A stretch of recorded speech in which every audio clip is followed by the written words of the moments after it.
I couldn't help at one point in my discussions privately with General Secretary Gorbachev, when you stop to think that we're all God's children, wherever we may live in the world, I couldn't help but say to him, just think how easy his task and mine might be in these meetings that we held if suddenly there was a threat to this world from some other species, from another planet, outside in the universe. We'd forget all the little local differences that we have between our countries, and we would find out once and for all that we really are all human beings here on this earth together. In 2002, a teenage kid named Charles was selling weed behind a truck stop in Pennsylvania. He wasn't thinking about aliens, he wasn't thinking about black ops or shadow governments or galactic treaties. He was just trying to stay out of juvie. But that's where he met Rick, a clean-shaven, military-looking man who started showing up again and again. Not to buy drugs, but allegedly, just to talk. And at first, Rick seemed like a mentor, a father figure. He gave advice and he encouraged Charles to, join the Air Force, and the two of them slowly built a friendship. And then one night, after Charles had completed a boot camp-style rehabilitation program run by real military personnel, everything changed. They drove to a cheap roadside motel, and Rick told Charles to sit down. He pulled out a cardboard box, and what came next wasn't science fiction. It was a briefing. Top secret files, magic stamps, photographs of alien cadavers, transcripts of extraterrestrial interrogations, maps of another planet, a place called Serpo. And over the course of nearly a decade, Charles would receive 8 of these briefings, and only years later would he discover the truth. He had been part of a clandestine CIA and Air Force operation called Operation Society Hike, a program that recruits children unknowingly into covert intelligence pipelines. A few are perhaps selected for something even deeper, something maybe interstellar.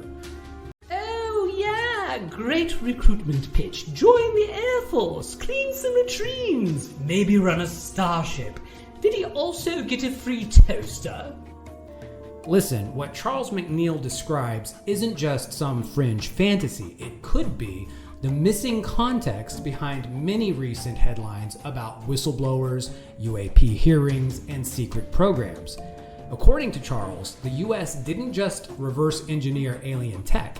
According to him, the USA has been running joint missions with extraterrestrial civilizations since as early as the 1960s.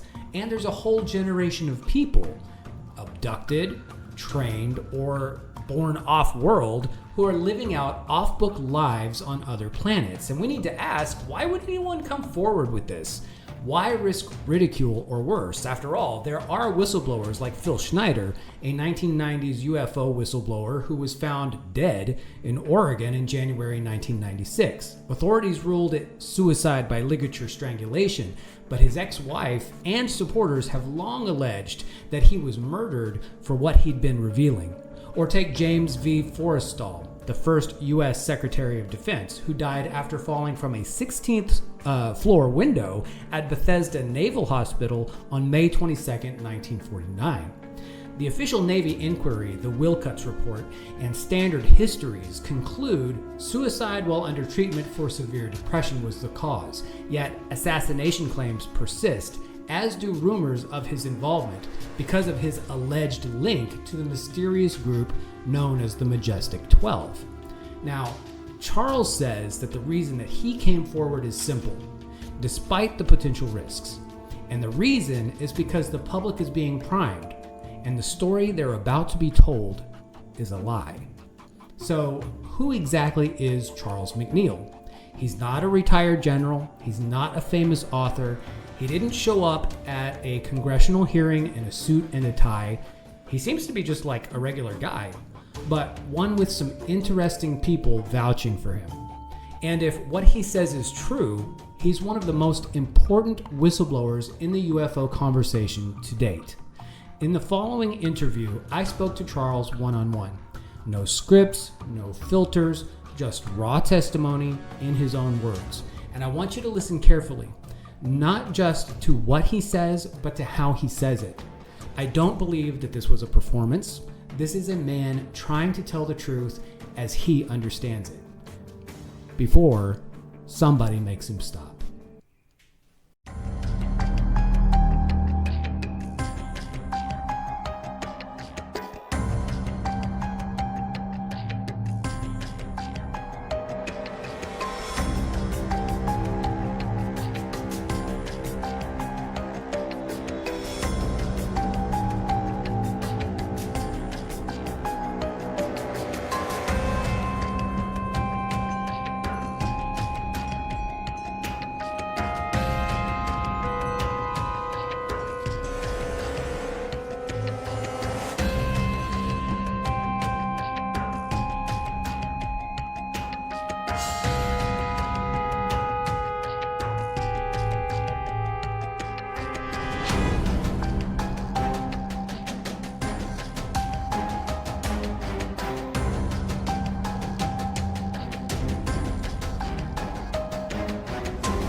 Cool. Okay, so let's go ahead and get started.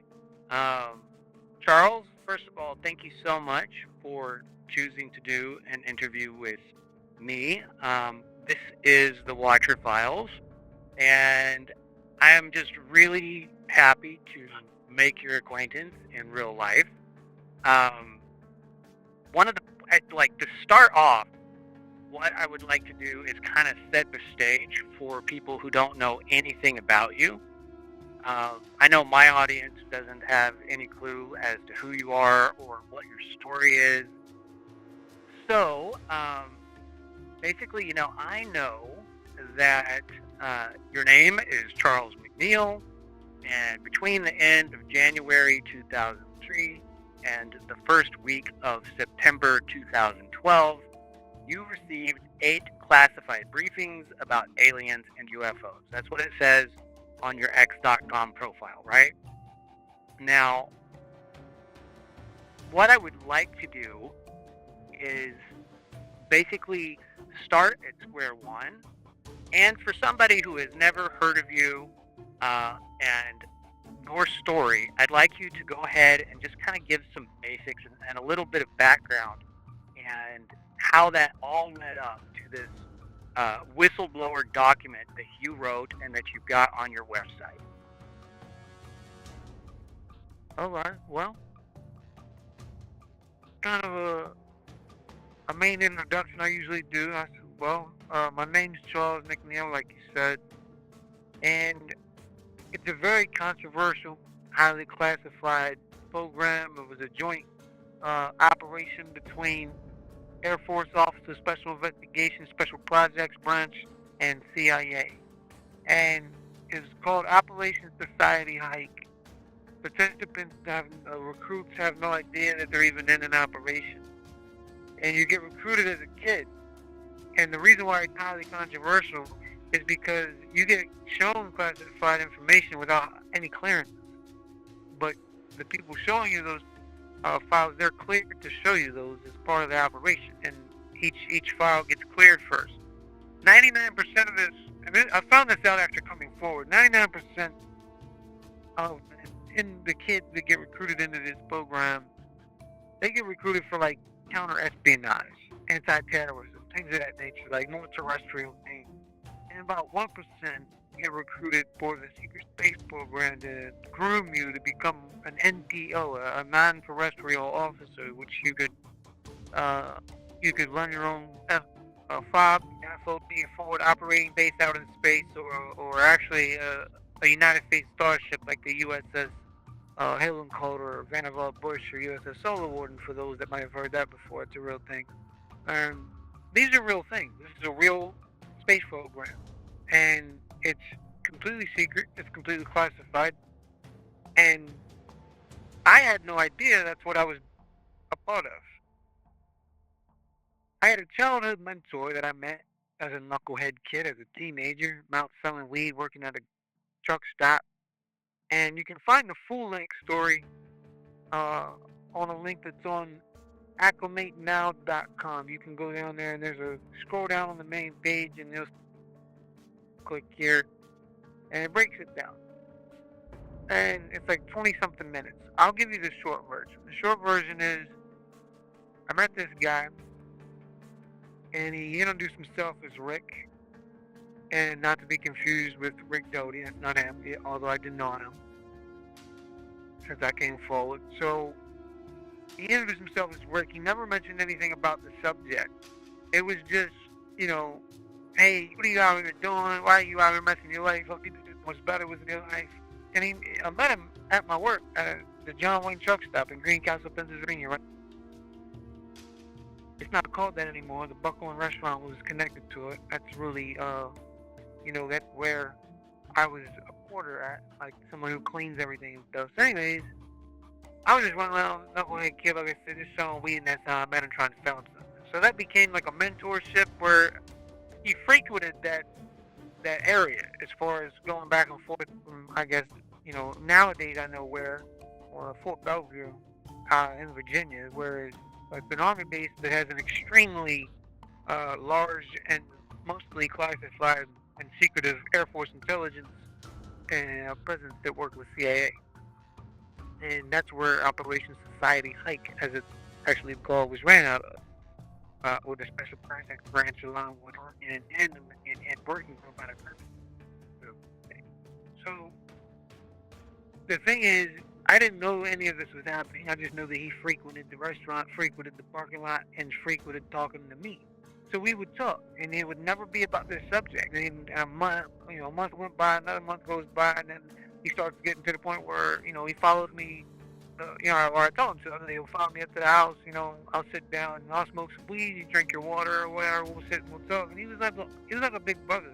He was an older dude, you know, clean cut, you know, clean shaven, the whole military vibe. And he was actually trying to tell me, like, you know, you should probably join the Air Force. You know, it's a good plan for you when you turn 18. But so as a teenager, you can't see past Friday night. So stuff happened where I'm in LA. I was on juvenile probation at the time. So when I ran away, I got arrested in Ohio with some weed or whatever. I was 17, so they let me go.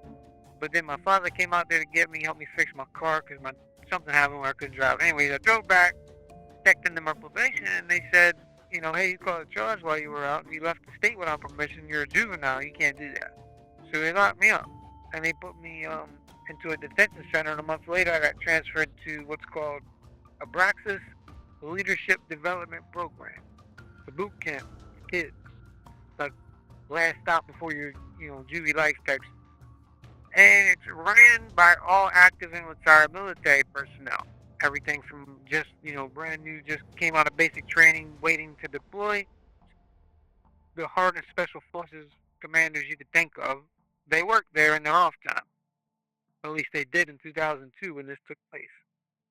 So this was August 2002 when that happened. September 2002 when I was placed in LDP.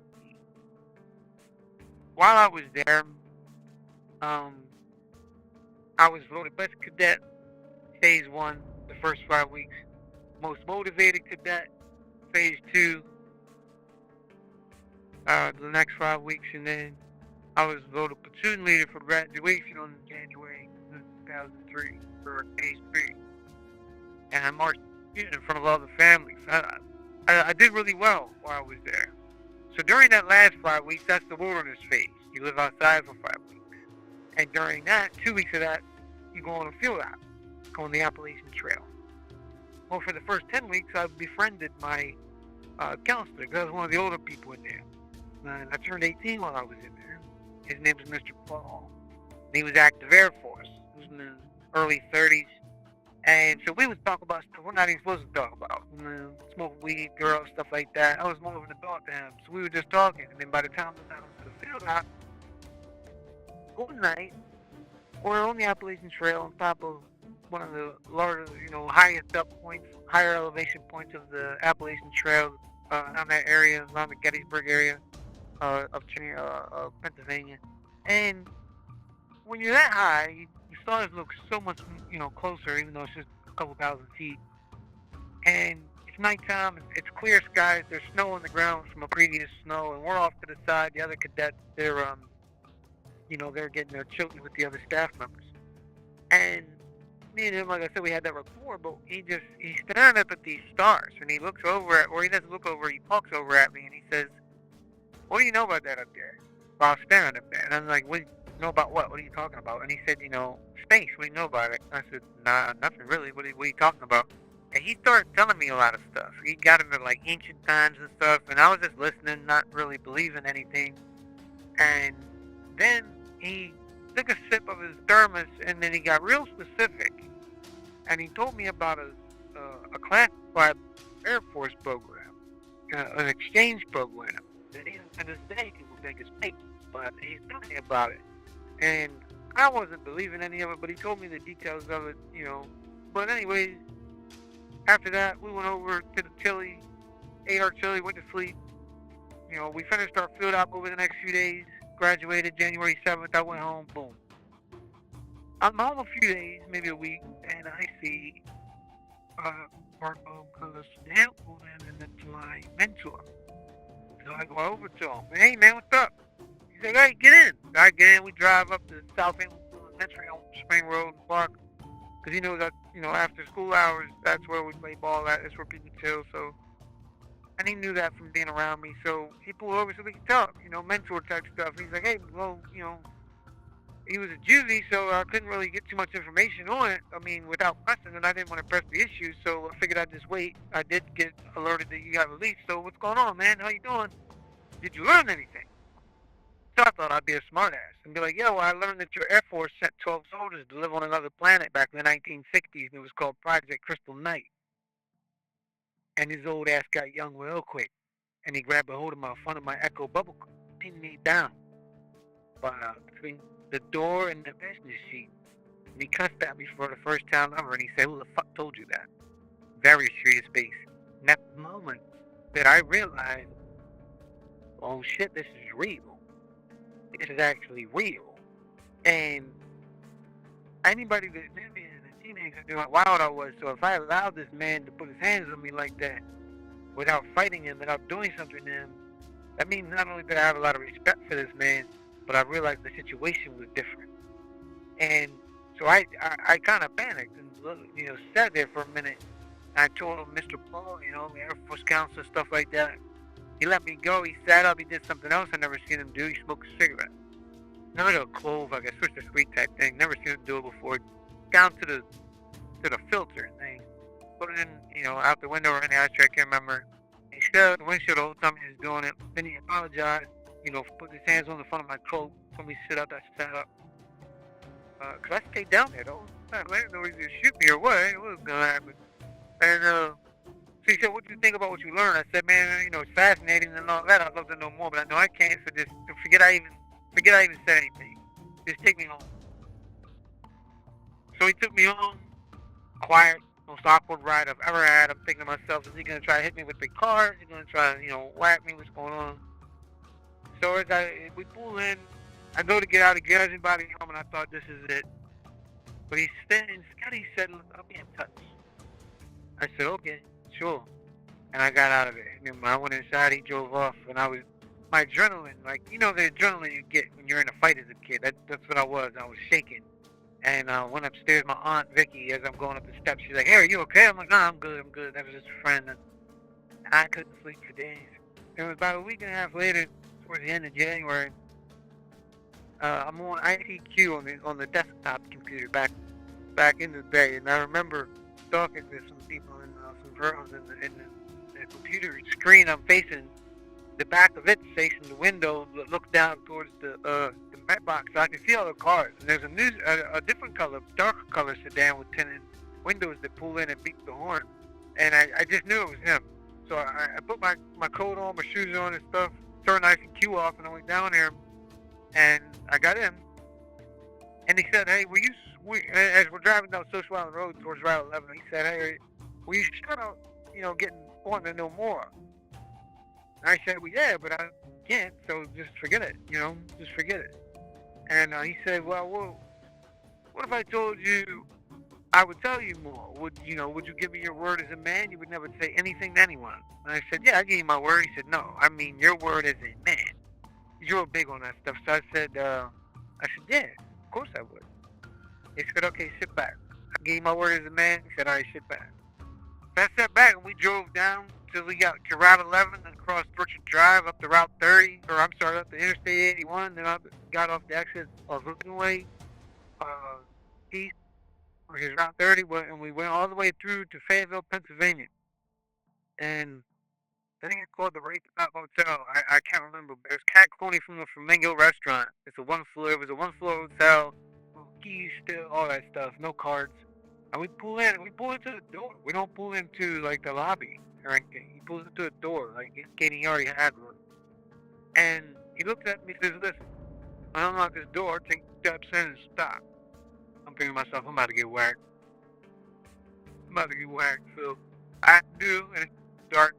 The little light that's coming in from behind me in the door, it's a cloudy day, so it's not that bright. Can't really see much, but some shadows in front of me. He comes in behind me and he shuts it, and I can't see behind him. He's hanging out the watch clicking, and there's looks blood on. The blinds are already drawn.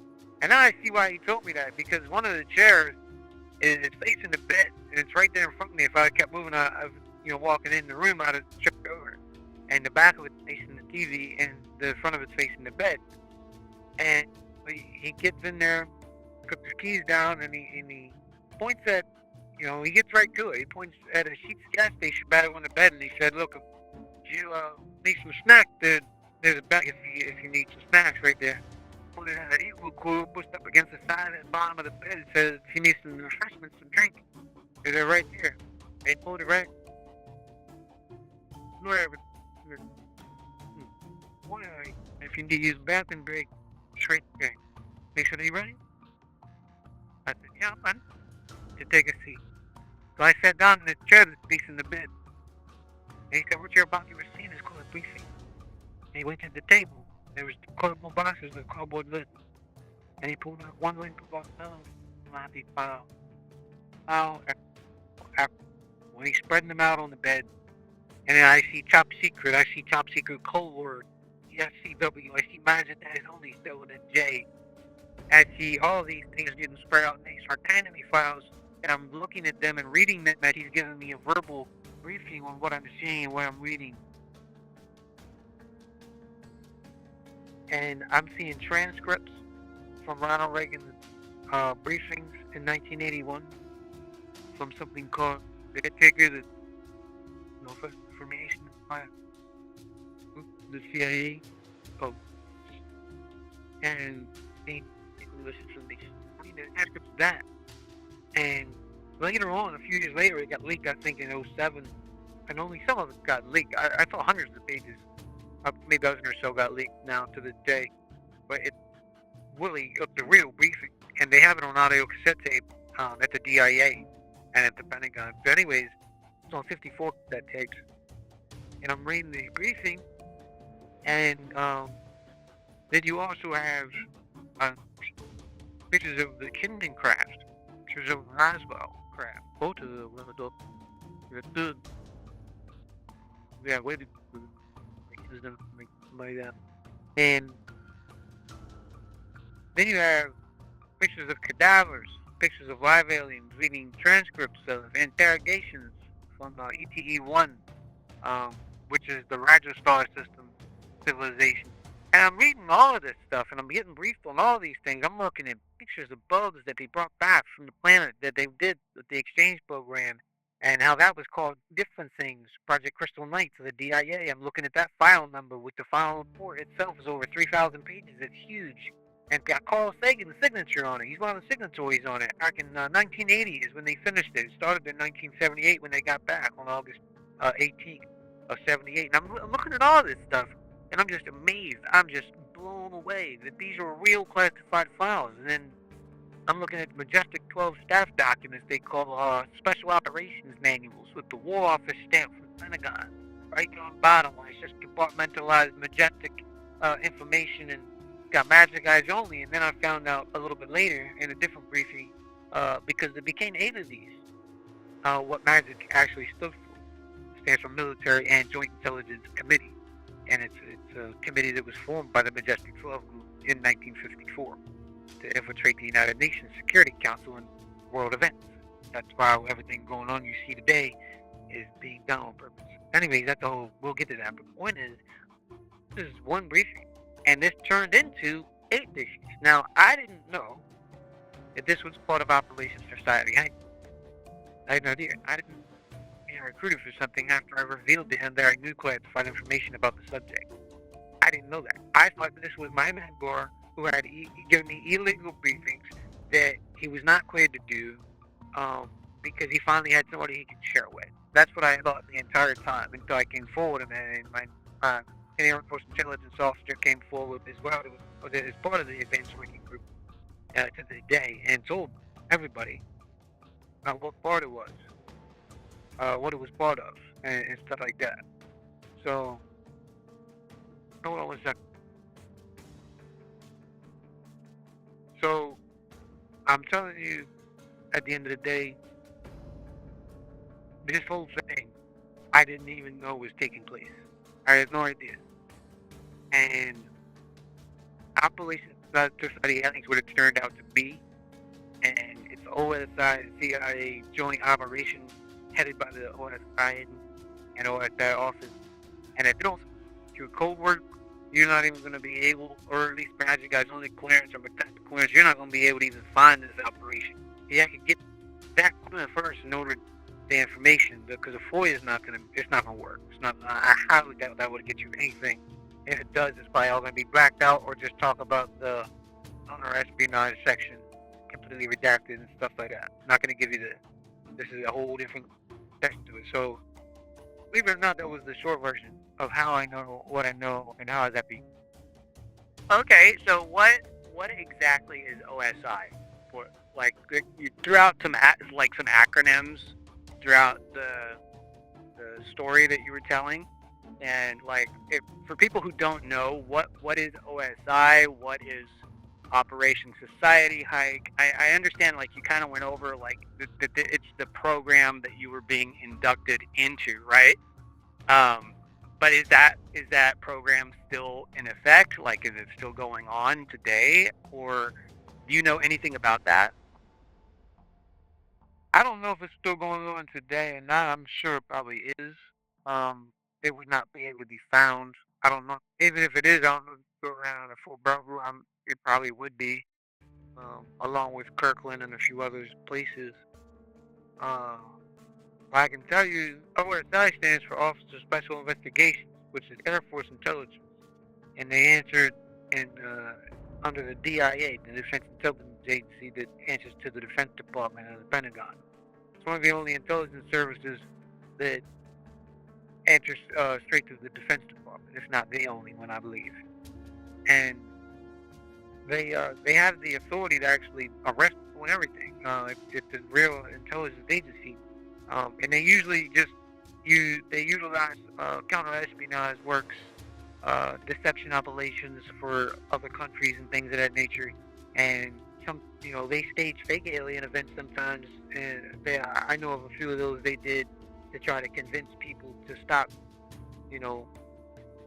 looking into things they were looking into, because they were starting to get real information. So they would give them fake information about real subjects and scare the fuck out of people and do it like that. And so it's just a bunch of stuff they're responsible for. They're like the secret arm, And if you hear like the Robert Salas story, where he talks about the nuclear weapons and stuff being turned off by a UFO back in the day, he talks about an OSI agent being the one that walks in and makes everybody sign an NDA.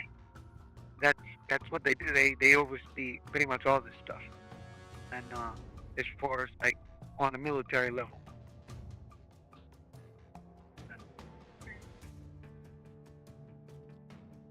It's the Defense Intelligence Agency, the DIA. Hold on one second, please. Sure.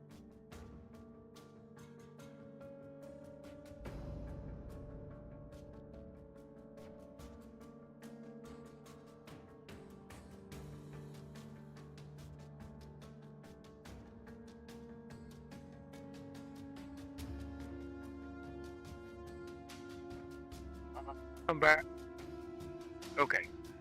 So I guess my question was that the DIA is the Defense Intelligence Agency, and that was like an intelligence agency that was set up as a almost like a rival to the CIA under the Kennedy administration, I think, something like that. Is that right? Kennedy ordered his defense secretary, Robert McNamara, to create the Defense Intelligence Agency. Okay.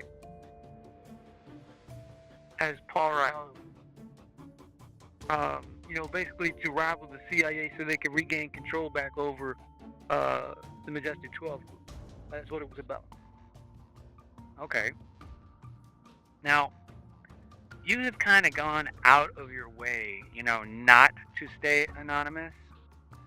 In your whistleblower document, you signed every page. You've gone on lots of different YouTube shows and podcasts. So I guess my question right now is, why would you risk that kind of exposure in revealing stuff that was in all of these classified documents? Wouldn't that put you at risk of like somebody assassinating you, or trying to shut you up, or that kind of thing? I mean, of course it is, but I don't care because it needs to get out there. And I think I'm the only whistleblower that just decided to take the muzzle off, because at first I was not revealing about 70% of what I knew. I didn't think I had to. I thought I'd just get everybody's attention with the first 30%, because the first 30% was outstanding. That's what my whistleblower document was. But it wasn't working. So then I took my muzzle off and gave at least the majority of the other 70%, and I did that on X. And picked up like 20 to 25,000 followers in a matter of really like a 7-month time frame that just exploded on there. And if you can consider that exploding, I guess. Okay. And it just started getting like 800,000 views in one day. There's people who was really looking at it. I had shadow banned and everything. It was hard to get the word out there, and then people were trying to shut me down, and then people were trying to question my whole story. So I decided to finally release my handling agent's real name, and then after I did that, a lot of things changed. People were able to corroborate a lot of things. His employment, his connection to the Air Force, his connection to Belleville, his connection to my area, even down to what he said he drove back then. So, a lot of that's been corroborated now. A lot of things I said were coming already happened, and there's still a lot more to come, unfortunately. So, Okay. So I want to talk about something that I think is of interest to both skeptics and to believers, and that has to do with Richard Doty. He was, for those who don't know, he was a former Air Force counterintelligence officer, and he vouched for you. And some people see that as a really powerful endorsement, but others see that as a kind of a red flag. On one hand, Doty was inside airport intelligence, and he has real insider knowledge. But on the other hand, he admitted to running disinformation operations. He played a role in the Paul Benowitz case that many believe caused real harm. So let me put this, why should people take Doty's support of you seriously? well, I mean, at the end of the day, the only reason why they, that Richard Doty took place in deception operations is because Richard Doty himself told them. So you can't believe him blowing the whistle on deception operations that OSI took place and that he was ordered to do in the 1980s if you're going to not believe everything else that he said. You can't believe one thing and then not the rest just because they were deception ops. The only reason why is so that would be counterproductive and downright stupid to, do that. And he kept rap on purpose. He used it as a scapegoat on purpose. And I can tell you, he's revealed a lot of real stuff. A lot of real stuff. I know that for a fact. I can't confirm everything that he said, but I can confirm quite a bit, especially the Serpo stuff. And that, like, he was blamed for creating that, and that's a lie. The Paul Benowitz stuff, that's not even how it happened at all. He didn't even die of suicide. He died of natural causes that were caused by his eating habits and his smoking packs of cigarettes a day. And this is all confirmed by the general that oversaw the operation. They became friends later in life after that. People just thought that they have no idea what actually took place. Like, I know Rick, and I got to know Rick very well. I vetted a lot of the stuff that he told me about, the personal stories that he gave me about Paul Benowitz. I was able to find out he was telling the truth. There's a general on record, a colonel on record too, that his boss at the time, that even said, yeah, that's what happened. And there was more than just him involved in that. There was like 7 different federal agencies involved in the Paul Benowitz thing, because Paul suffered across was very real, and he had to be led in a different direction. And he was so convinced it was aliens, they used it. Doesn't mean aliens aren't real. Doesn't mean Paul says not real. It just means that this guy believes in aliens. He thinks that's what it is. And since we have all that information, we know how to make it look good. And they didn't drive him crazy to the point where he killed himself. That's not what happened. That's not what happened at all. So, if anybody actually wants to know what happened, I have the breakdown of that from Winston that I've been able to confirm on my YouTube channel. So I could share that with you later as part of a link to this if you want. Okay, that's pretty cool. Okay, so moving on from like the credibility and your background, let's start moving into some of the foundational stuff of the classified files that you were able to take a look at. So the first thing would be, people have got to have questions about the gray aliens, and you mentioned these beings called EBENs or EBENs, and so for the audience who has never heard these kind of names, connection there may be between the EBENs, EBENs, and the grays, who exactly they are, and what their connection is, like I said, to the grays. What is the connection, and what's the difference between the two? Well, the EBENs or EBENs, they all have the kite stuff. Everything from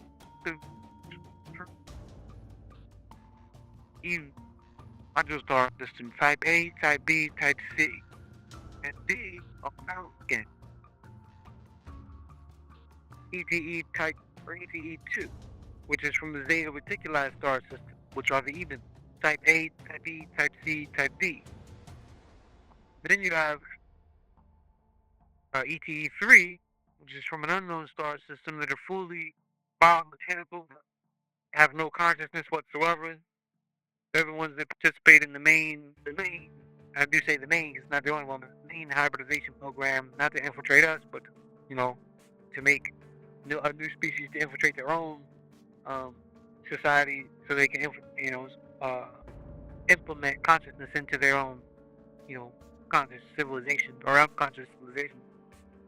There's a type A, type B, type C. So it's 10 grays and 1 brown skin. They're all called the grays.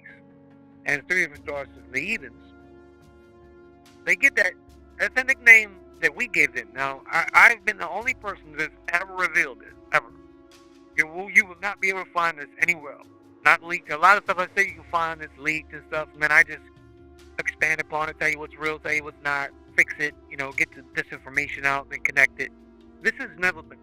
There's a few things I talk about that's never been released. This is one of them.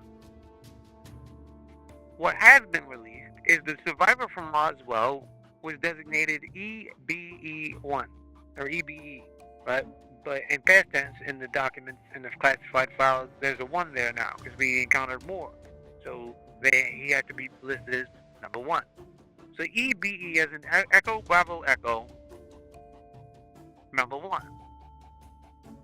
That was in 1947, 48, 49, 50, 51, and then he died June 18th of 1952 at Los Alamos National Laboratories while in our custody. Natural cause. Then, don't remember the exact month, but 1954, the Magi Committee was created by the Possessive 12, Magi Guys Only clearance.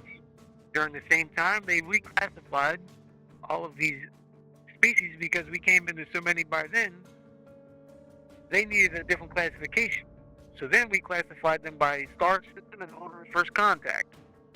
That's with the ETE scale, Echo Tango Echo. So they no longer needed the ETE scale, which was for only biologics anyway, not biomechanical.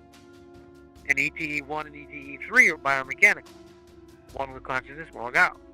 So they needed a new one. They needed a, star system, and then type A, type B, and then the type would give you what civilization or species that it is.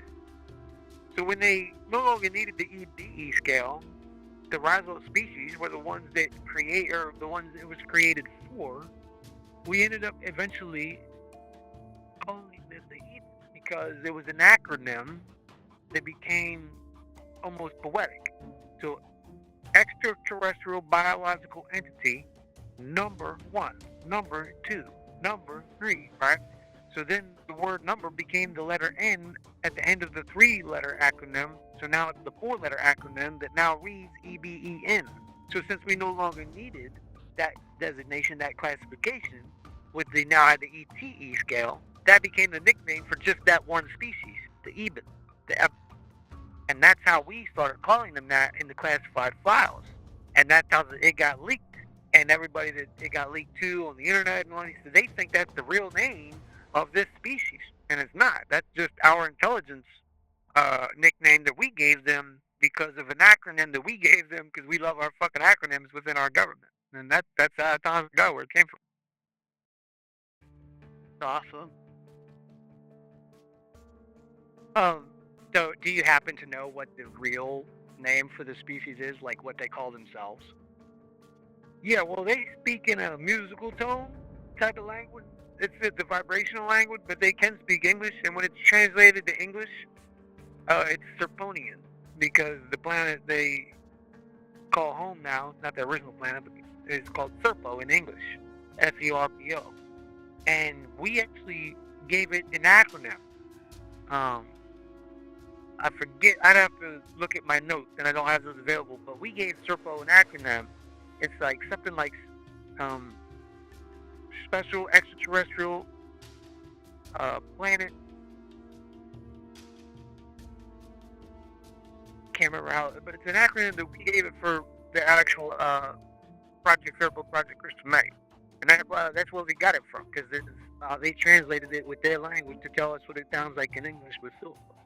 And we say, okay, cool, and then we give it the acronym for the actual operation itself. Okay. If the Serpo planet is not their original homeworld, is there any information about that actual of their original homeworld?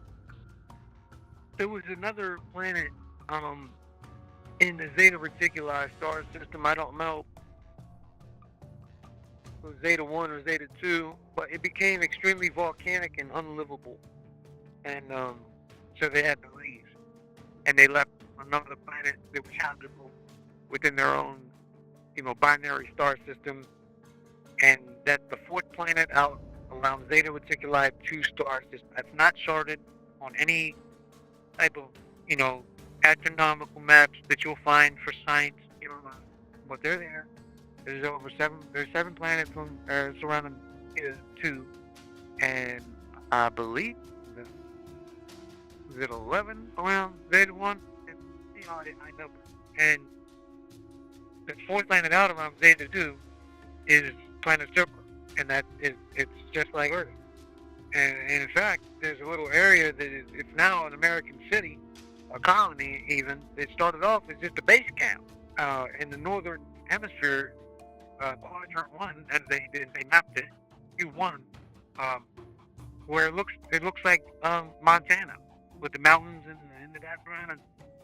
the grass, tall grass, and they actually called the base camp Little Montana. And to this day, it is now a bustling colony with millions of humans called Little Montana. Okay, so I have two questions about that.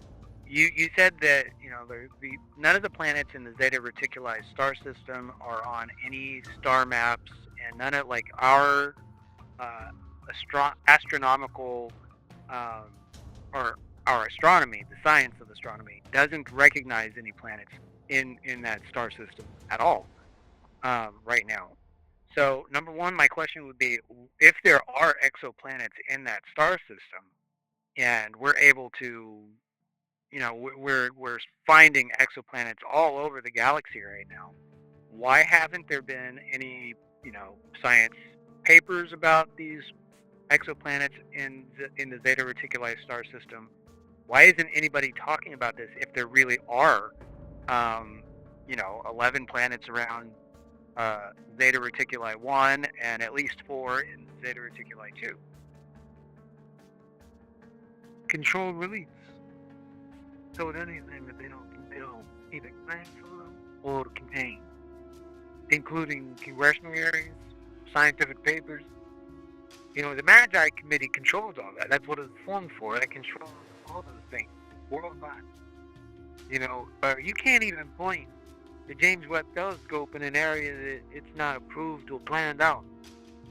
There's a reason why you can't point that at the Zeta Reticuli star system. They won't do it. You could be the head of the James Webb team, and they won't let you do all the uncut. They'll say, oh, well, we already have a schedule that. It'll be a couple years from now, because they know a couple years from now won't mind. We are trying to get, I won't say which, trying to get a land-based telescope. There's a couple that can see that area in space. Trying to get one to point at it and pay attention to it long enough to get a transit signal to prove. Now, it'd be amazing to prove all, because for me to not only know that there's planets there, but for me to know the exact number of planets that are there, that's extremely big deal. But I mean, I've even released climate, the axis tilt, the topography and geography of the planet itself, what it looks like, what the conditions are, temperatures, so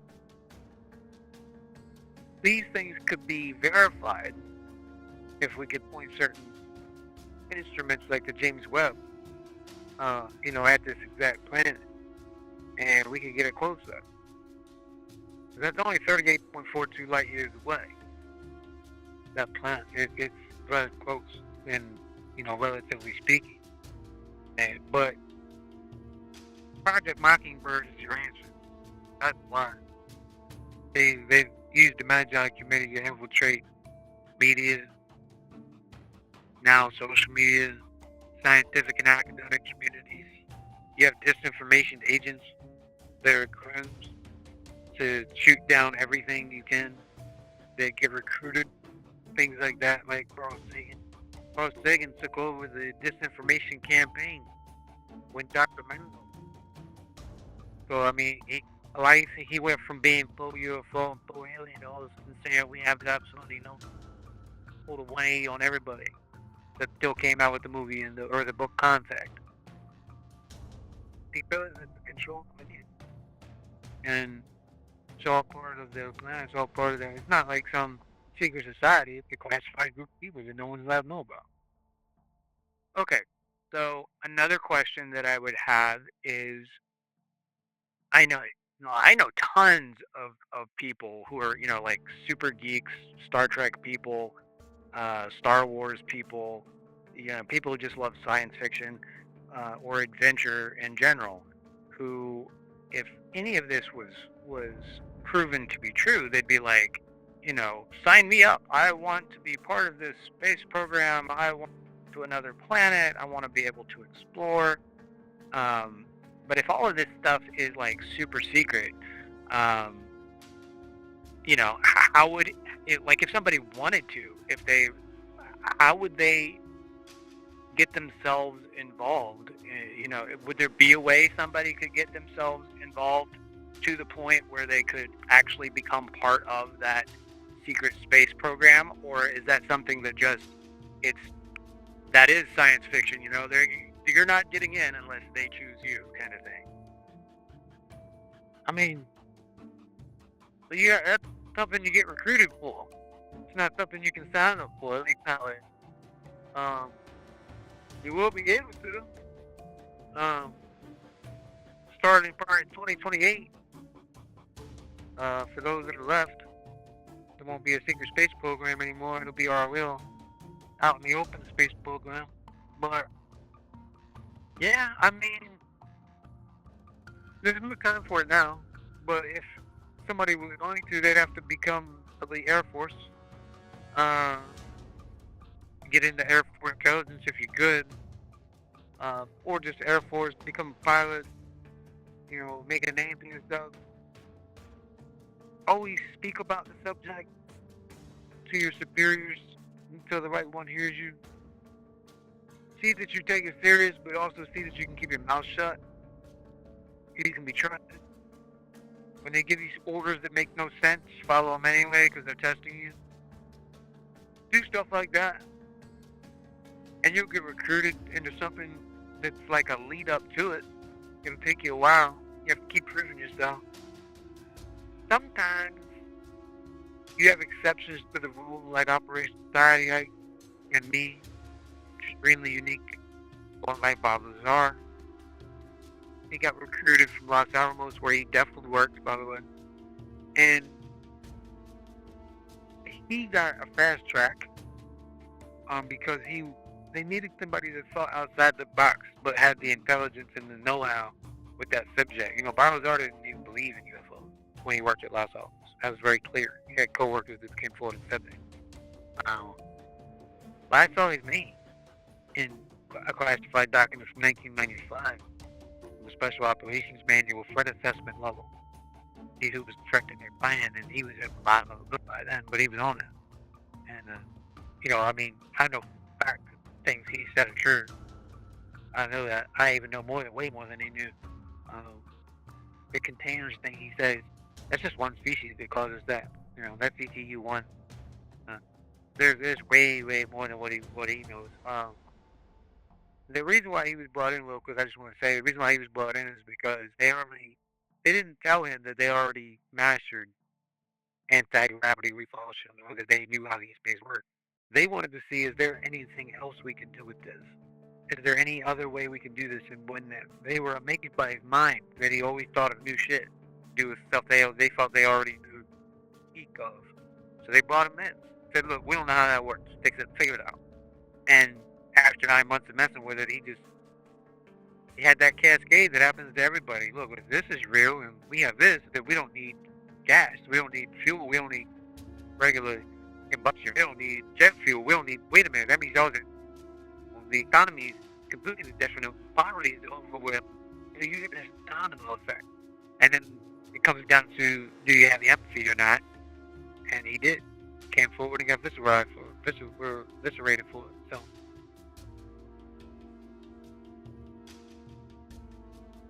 Yeah, I actually just got finished reading his autobiographical memoir, his book Dreamland, which I thought was pretty interesting.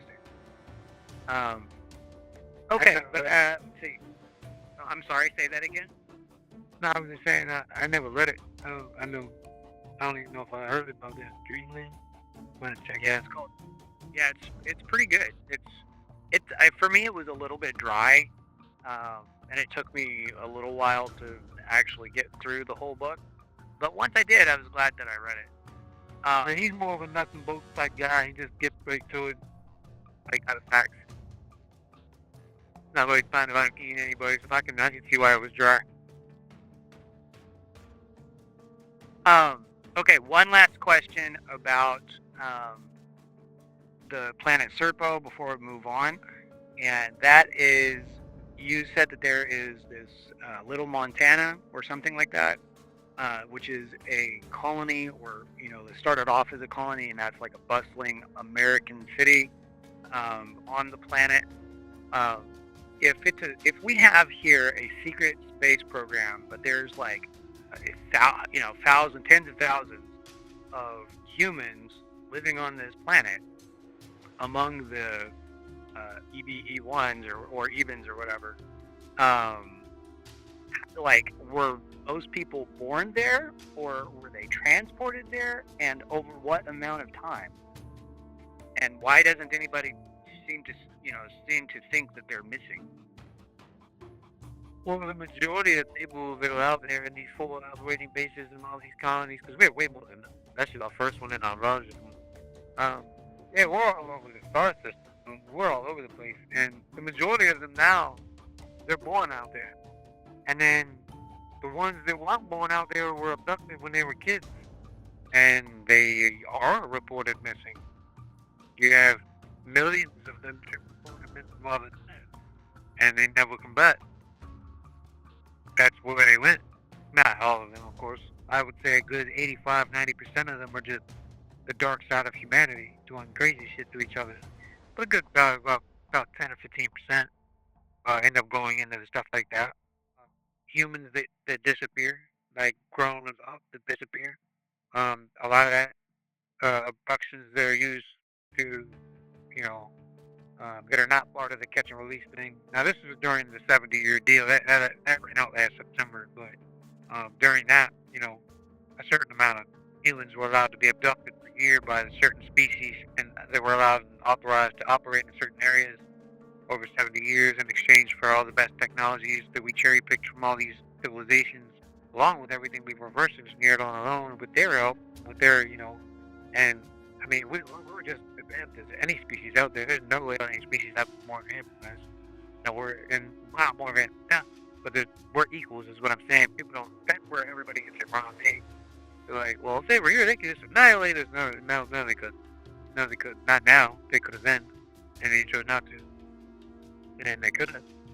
But nowadays, I've never, more, but I have seen myself evidence of over 25, or at least 25 different United States starships in operation at any given moment throughout the star.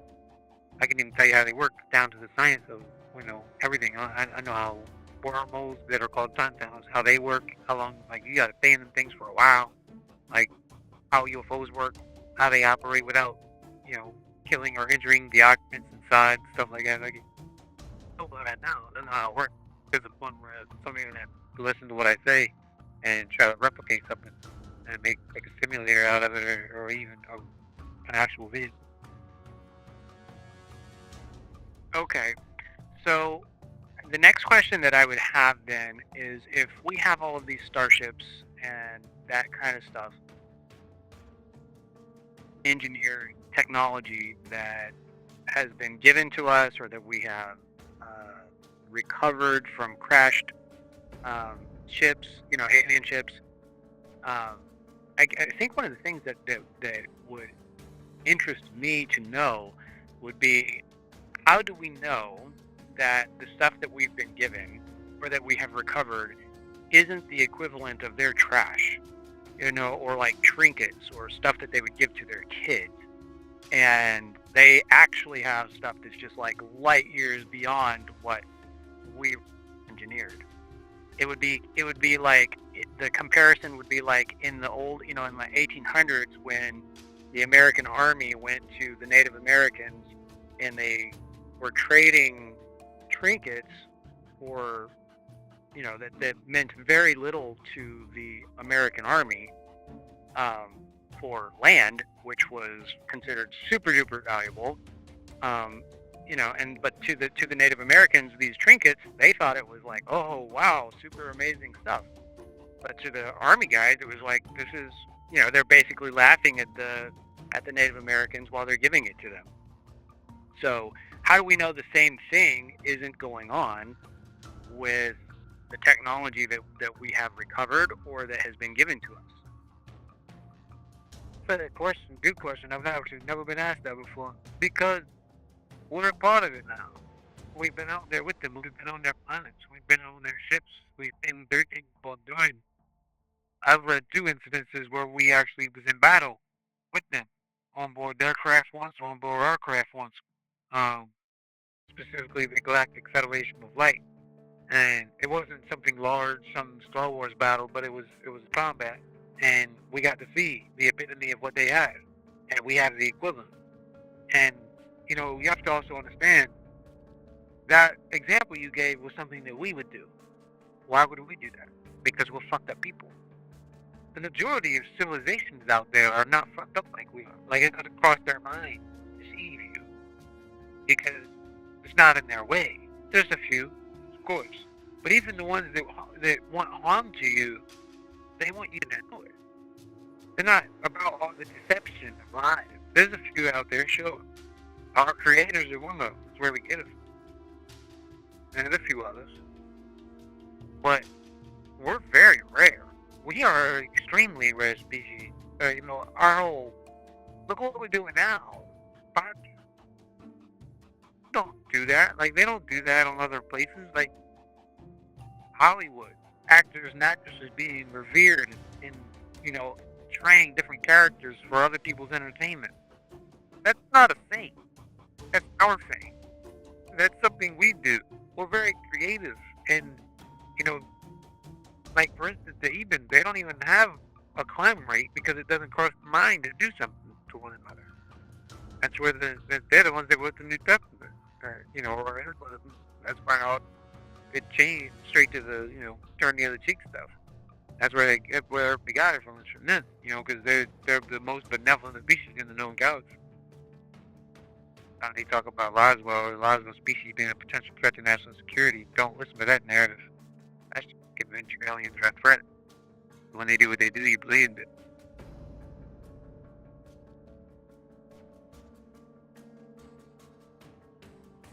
Still there? You're starting to cut out a little bit. What was your last thing you heard? The last thing I heard was that the EBENs were like the most benevolent beings in the known galaxy, and that they influenced the writing of the New Testament, and that's basically it. Yeah, I was saying that, that's the Roswell species. So when you hear these so-called, experts, whistleblowers and stuff saying that the Roswell species or crash retrievals that we recovered specifically with Roswell, or at least insinuating that it's the same species from Roswell, that these aliens are a so-called threat to national security, that's just a narrative that they're pushing so they can get you to believe that aliens are a threat. That way.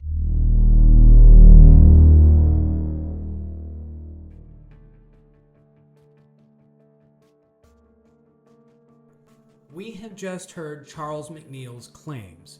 Secret CIA force operations, recruiting youth, alien colonies, advanced extraterrestrial biology, staged invasions, and long-hidden agreements with otherworldly civilizations. Now, if even some of what he says is true, then what we're looking at is not just a UFO story.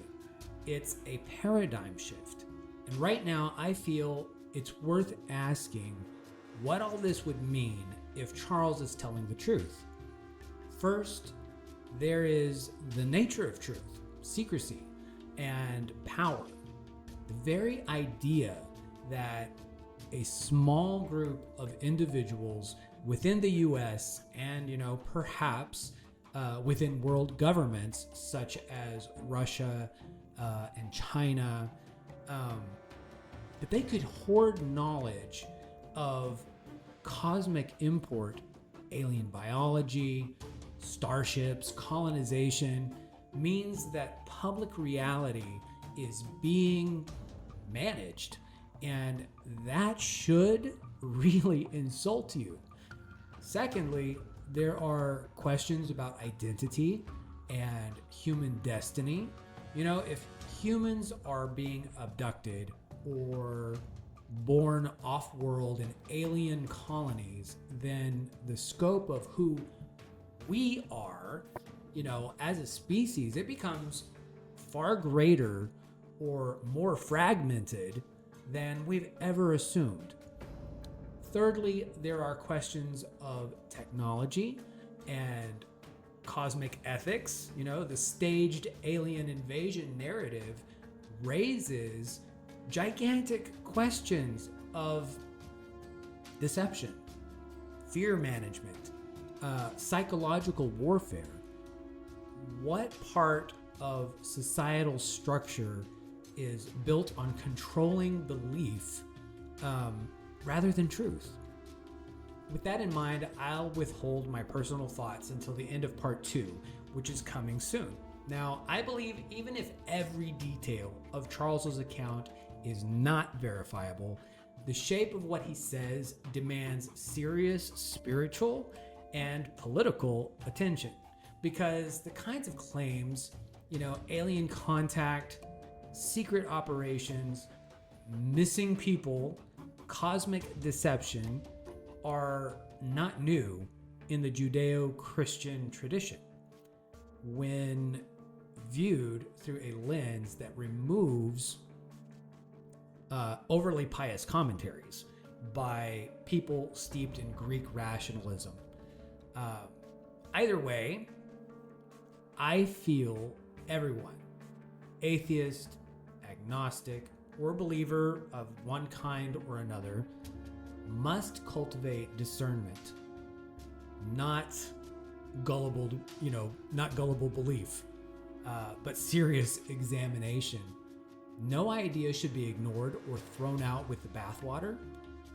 A willingness to refuse assumptions and suppositions should be mandatory. So for the moment, if Charles McNeal's story shakes you, let it shake your assumptions. If nothing else, at every turn, we should be demanding transparency and accountability from our leaders. Because if truth is indeed being hidden and suppressed in favor of what amounts to the most colossal disinformation and propaganda campaign in world history, well, any right-thinking person ought to be opposing that. They ought to be opposing that arrogance, that sickening elitism. I think all of us, the unwashed masses, we all deserve a seat at the table. Now, if you thought part 1 was intense, just wait. Part 2 of our interview with Charles McNeal is going to go deeper into the classified files that he was shown. So if you're ready to go further down that rabbit hole, make sure that you are subscribed, hit the bell, and don't miss what comes next.